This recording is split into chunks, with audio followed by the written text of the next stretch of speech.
Man, clean air was so dominant that the 7-time Pocono winner couldn't pass a guy who was max fuel saving.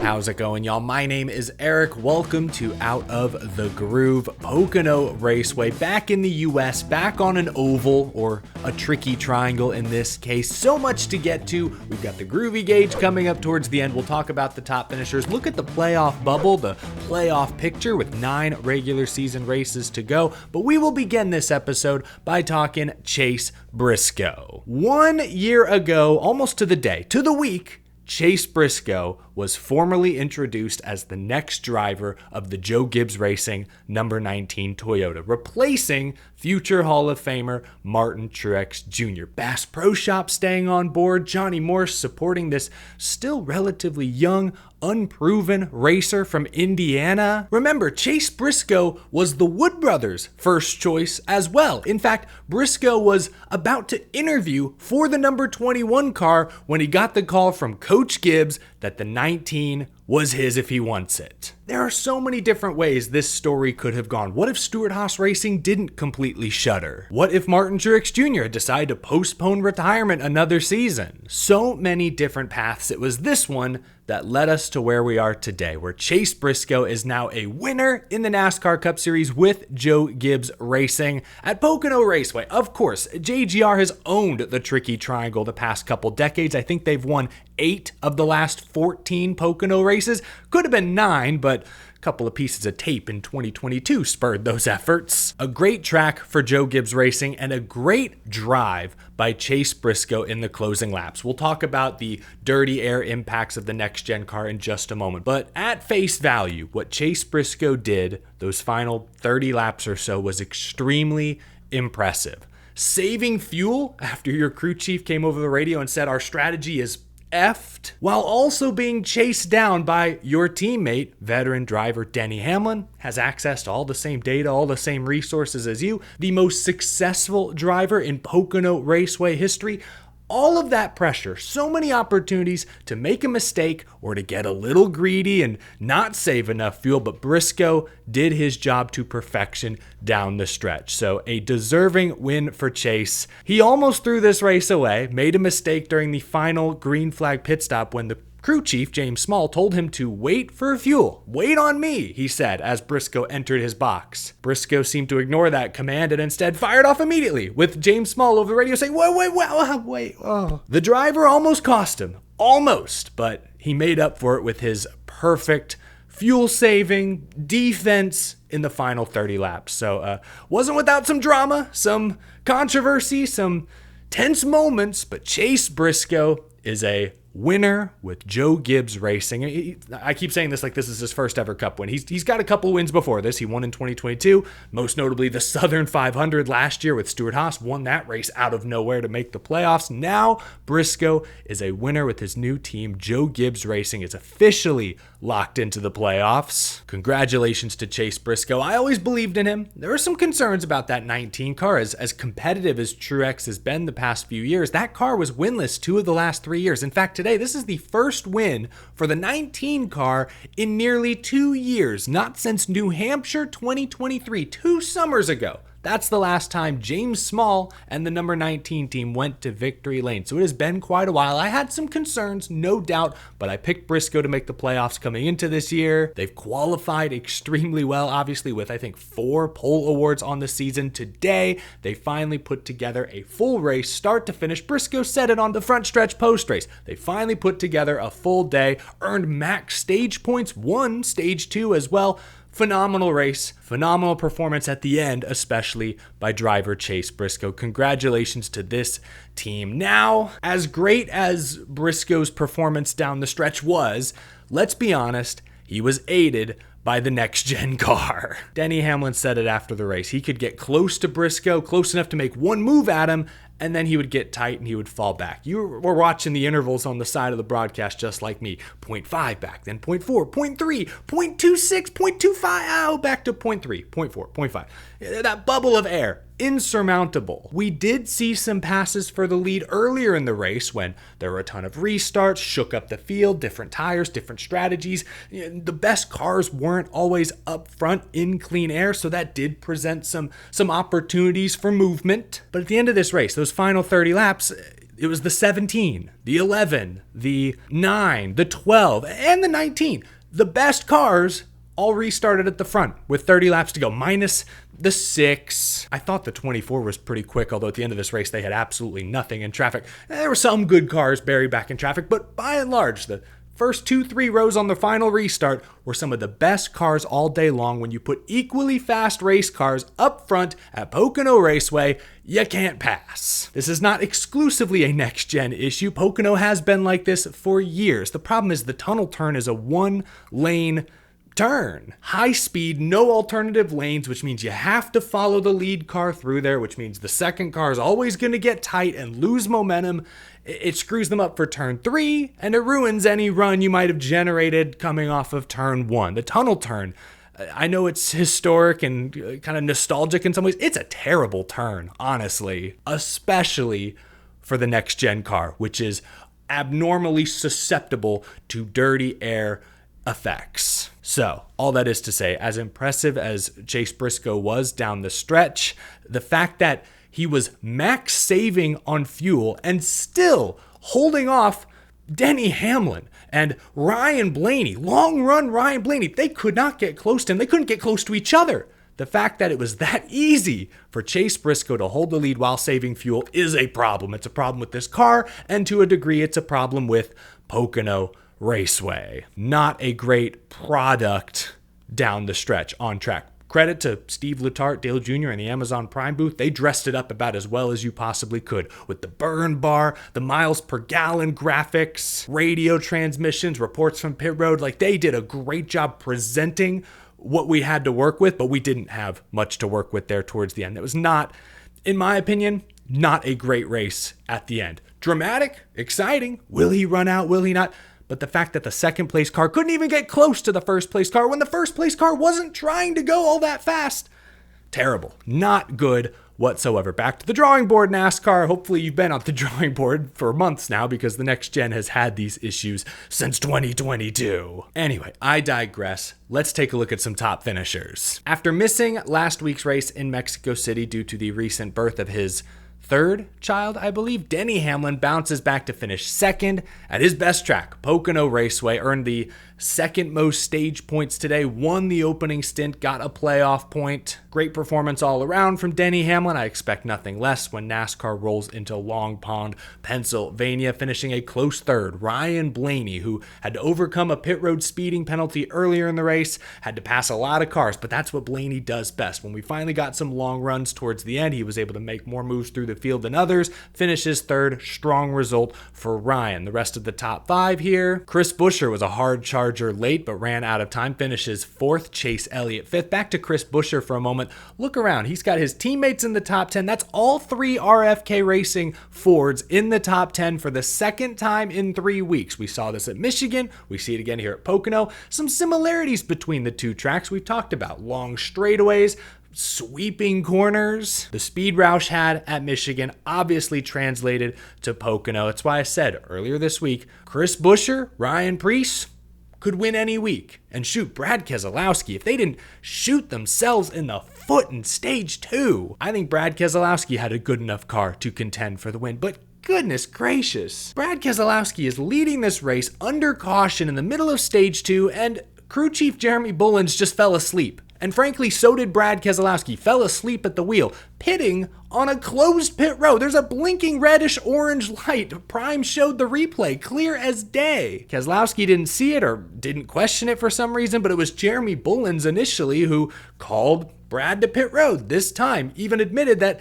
he didn't actually hear over the radio if pit road was open or closed. He just called them in. Just a total brain fart. Man, I mean, it's hard to say that ruined their race, because they did recover from that issue to get back up in the top 5, but then an untimely caution late when Shane Van Gisbergen spun kind of screwed them up again. But still, these mind-numbing mistakes are costly. You just can't make them. The fact that Brad restarted, I think, 24th with 30 laps to go and recovered to get a top 10, as difficult as it was to pass, that is extremely impressive. Shows you the potential that 6 car had today. Missed opportunity, in my opinion, but a lot of momentum for Roush the past few weeks. Back to Chase Elliott for a moment. He leads the way for Hendrick Motorsports. It was an off weekend for HMS.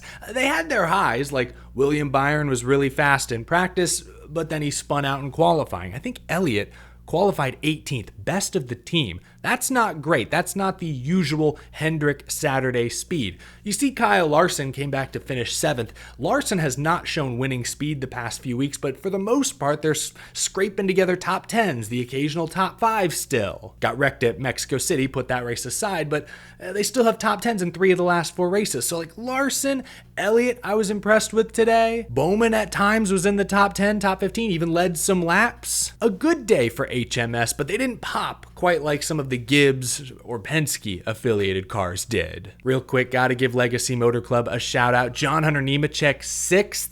I think he was 6th last weekend in Mexico City. Two completely different tracks, different sides of the continent. Great results for John Hunter Nemechek. And Eric Jones with the top 15 himself actually moves into the top 20 on the playoff grid, flirting now with that playoff bubble. Legacy Motor Club, y'all. There's a reason I said in my video a couple days ago, those guys are lurking. You might think of Jones, Nemechek, they got to win at Daytona or Atlanta if they want to make the playoffs. No, most likely that's their best shot, but like Nemechek 6th 2 weeks in a row, they're lurking. Those 2 cars are lurking week in, week out. Keep an eye on them. We'll take a look at the points in just a moment, but a few other notables. Carson Hocevar put on a show once again, like he always does. Finishes 18th, got shuffled out on the final restart. Also hung that car out about as loose as you possibly could early in this race with the help of the turn 3 wall, kept the 77 pointed straight. Fun to watch, even when he was racing his arch nemesis, Ricky Stenhouse Jr. They were running 3rd and 4th, I think, on the track at one point. You could tell Hocevar being very patient, very respectful, as he should. Stenhouse wasn't going to pay Hocevar back at Pocono Raceway, high-speed oval. That could be dangerous. Ricky's a vet. I think he knows better, but looking ahead, circle some dates, opportunities perhaps for Stenhouse to get his payback on young Carson Hocevar. Finishing 20th today was Kyle Busch. This was the full 2025 Kyle Busch experience. He qualified bad, 26th. Sped on pit road early. I don't know if anyone has like the year-long pit road speeding penalty data. He's got to be top 5 in the league. Speeds on pit road almost every single week. Unforced errors that you would expect a veteran to not make as often as he does, but he did that early in this race, put them even further behind, and then he spun out, racing for last place. I'm sorry. I honestly feel bad for Kyle Busch fans. I don't feel bad for Kyle Busch. This is professional sports. He's making millions of dollars. You got to perform better than you're performing. I don't feel bad for Kyle Busch, really. I feel bad for his fans who have to watch a once feared race car driver, one of the legends of the sport, fall off this badly, because he has fallen off tremendously. I don't know if you can hear my dog. My dog is wailing at me from at my feet because he's like, stop picking on Kyle. Kyle used to be great. You slept the whole race. I saw you. Even though Alex Bowman, did you see his like puppy dog car in the lead? And that didn't get you interested? Man, tough crowd, tough audience. I think you can sense that I'm amped up and he's, I don't know, worried about my blood pressure or something. Where was I? Kyle Busch, he just keeps overdriving entrance to pit road, overdriving in traffic on restarts, and you just can't do that in this car. I've never driven the next gen car, but I hear every other driver talk about how fine that line is, and if you cross that line, you're wrecked. It's very difficult to hang the next gen car out loose, save it, slide it, like you could the Gen 6 or the COT or the Gen 4 that Kyle Busch entered the sport with. Kyle Busch is trying to drive an 18th place car to 8th place. He's putting up a valiant effort, but it's fruitless at this point. I don't feel that bad for Kyle Busch. He's making mistakes, taking other people out of races. He's a multi-million-dollar race car driver. He's a professional. This is the job. I feel bad for his fans. And for fans of stock car racing more broadly, because Kyle Busch, when he's good, when he's got that edge, is wildly entertaining, wildly fun to root for or root against. And we haven't gotten that version of Kyle Busch with any consistency now in 2 years. That's disappointing. As someone who loves this sport, who loves talking about this sport, it feels like we've missed out on some of Kyle Busch's golden years. And that's such a bummer. One more group of drivers I'd like to talk about is 23XI Racing. All 3 cars found themselves either wrecked out of the race or in the garage due to issues with the brakes. We also saw a brake issue, I think, for Michael McDowell, Spire Motorsports. So that was one Chevy team. The other 3 brake issues were the 3 23XI Toyotas. Bit Riley Herbst early. That's unfortunate. Big hit for Bubba Wallace in the middle portion of this race. Tyler Reddick, preemptively, it seemed, took that car behind the wall to make some quick adjustments, some quick fixes. Actually came back out, only lost a couple of laps, but finished 32nd, was never able to recover. Bad day for 23XI. All 3 cars outside the top 30. 2 of them DNF. All 3 behind the wall. Just missed it. This was missing the setup, but to the extreme. An entire company's worth of cars just did not have the right stuff this weekend. You hope this is a one-time blip. I mean, we've talked about 23XI this year. Bubba Wallace, with new crew chief Charles Denike, has been pretty good. You look at where his numbers are this year compared to his career averages. He's in the ballpark. This is actually one of the better statistical seasons for Bubba Wallace, at least thus far. That's what he's on pace for. Riley Herbst is a rookie. Put that aside. Tyler Reddick is where I'm concerned. This time last year, Tyler Reddick was vying for the regular season points championship, was extremely consistent. There has been no consistency this season. Right now, Tyler Reddick is on pace to maybe score half the top 5s, half the top 10s he scored last season. His average finish is almost 2 positions worse. Obviously, he's winless so far this year, had 3 wins at the end of last season. So that's where I'm concerned. It's the same driver, the same crew chief over there. The results, not the same. That's a concern. I hope whatever's going on at 23XI Racing, they can figure it out. Is it the 3rd car? Did they expand too much too soon? I know fans will point to the ongoing lawsuit and charter drama. I don't imagine that's having a dramatic impact on their day-to-day operations, but I mean, I could be wrong. Is it just bad luck or bad timing? I don't know, but it's clear at this point 23XI does not have the juice that they seem to have this time 1 year ago. Hopefully they can find it, but right now I'm not sure I'm that confident. Let's put Pocono on the Groovy Gauge, powered by Electric E-Bikes. Head to electricebikes.com. Link is down in the description below. This is a tough one because some of the action on restarts, especially in stage 2, was incredible. Carson Hocevar drove from like 19th to 5th in half a lap at one point. Thrilling stuff. But the end of this race, with all the fast cars finding the front on equal tires, couldn't pass the leader who was actively saving fuel. Yeah, that put a damper on the way this race ended. Man, I got to think about this one. There was some really good action, not just on restarts, but like throughout the field. In the late middle portion of this race, there was some really good stuff. Just the end was, it was exciting. I wanted Briscoe to win. I know how important this win would be for his career and for his confidence going forward. Like, I had rooting interests. The broadcast was keeping me at the edge of my seat, but like that invisible bubble of air just sucks so much of the enjoyment out of the ends of these races. Like, I want to celebrate what Briscoe did as this amazing Herculean feat, but because of the clean air advantage, Denny Hamlin's dirty air deficit, I don't know how impressive Chase Briscoe's run at the end of this race truly was. So because I'm left scratching my head, not sure if I can truly believe what I just saw, I think I have to give this race a pretty mediocre score. I'm going to go 55%. I have a feeling your scores are going to vary wildly, but yeah, there are highs early in the race, but kind of a downer at the end.